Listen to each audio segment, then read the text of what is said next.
Hello everyone and welcome back to MediNotes for Medicos. The topic that we're going to deal today is about hydatid cyst from microbiology hepatobiliary infection. So the objectives are the introduction, morphology of the cyst, pathogenesis, clinical features, lab diagnosis and treatment. So we'll deal firstly with the introduction. So what is hydatid cyst? It is actually the larval form of Echinococcus granulosus.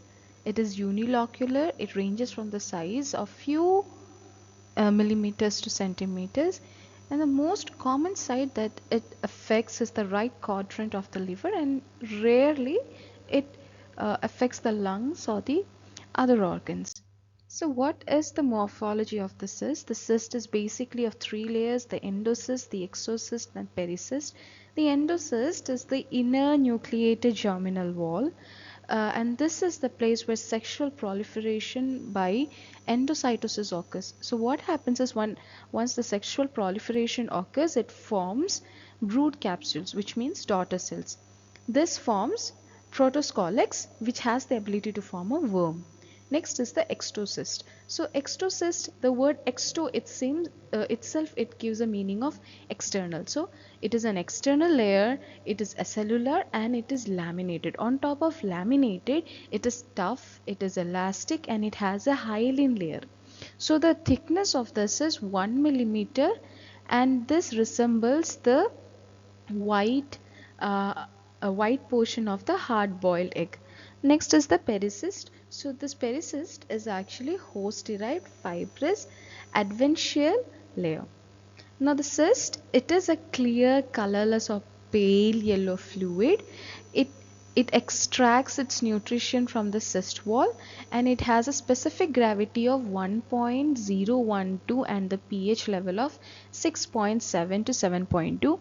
The speciality of the cyst is its fluid is highly antigenic and it is anaphylactic, which can cause allergic when it is bursted up, and this also contains the hydatid sand. The next is the pathogenesis. So the transmission occurs by fecal-oral route. So here we have two hosts. One is dog or wolf, and the second one is sheep or cattle. So what occurs over here is that the dog or the wolf, they firstly what they do is they eat the meat that is infected with the hydatid cyst. So this dog or wolf, whatever they eat, it goes into their small intestine, but before it goes to the small intestine, it forms the protoscolex.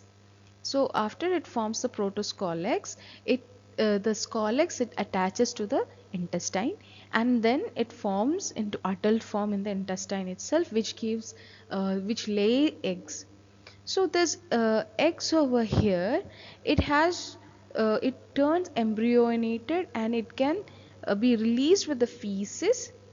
Once it is released with the feces, it has two roles. It can either go into the human, or it can go into the soil, or wherever it is disposed. This After this, what happens is the oncosphere, it hatches, and this oncosphere, it goes and penetrates the intestine of the intermediate host, that is the sheep and all. When they graze and they have this grass or something that is infested by this feces, embryonated egg of the hydatid cyst, it penetrates in the intestine, and this goes and forms hydatid cyst in the liver and other tissues, and this is rarely carried by other organs in the intermediate host, and again the cycle continues. So this is the pathogenesis. Next is the clinical features. So what are the clinical features you would be seeing in an hydatid cyst? So the incubation period is not certain. It can be between months or several years, but it is asymptomatic. Mostly what happens is in some cases it regresses, and spontaneously it later on calcifies, and then it starts occupying like lesions, or it forms tumor like masses. Sometimes it's associated with hepatomegaly or abdominal distension. It causes abdominal pain. I said that it common site it affects is the right quadrant of the liver, so it causes an abdominal pain. Many a times it is mistaken as cholestasis, sometimes obstructive jaundice occurs, cholecystitis occurs, cholangitis and fistula formation occurs. Sometimes the compression it starts when the cyst increases its size more than 10 centimeter, and it starts encroaching the biliary tree and the bronchi, and it causes cholestasis, cholangitis or dyspnea. There we can also see acute anaphylactic reaction. This reaction, as I said before, the cysts liquid or the fluid, it is highly antigenic and it has anaphylactic property.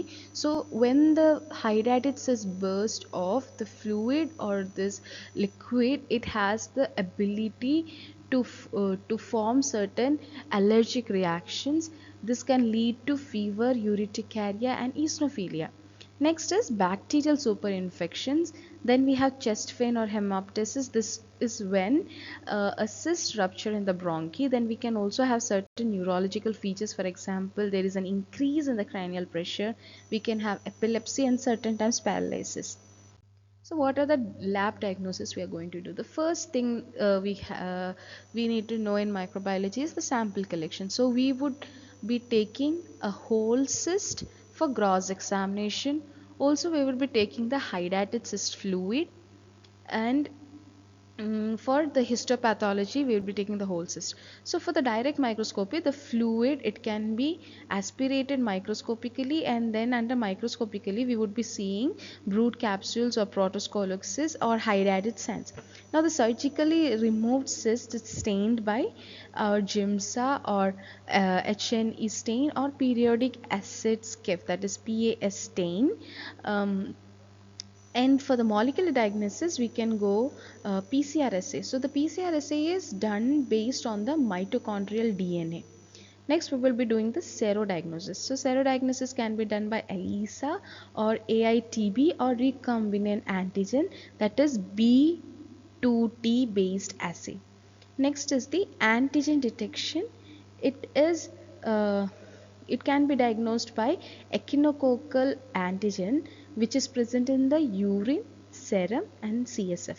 So it is also known as the prognostic marker, which can help us differentiate between the present and the past infection.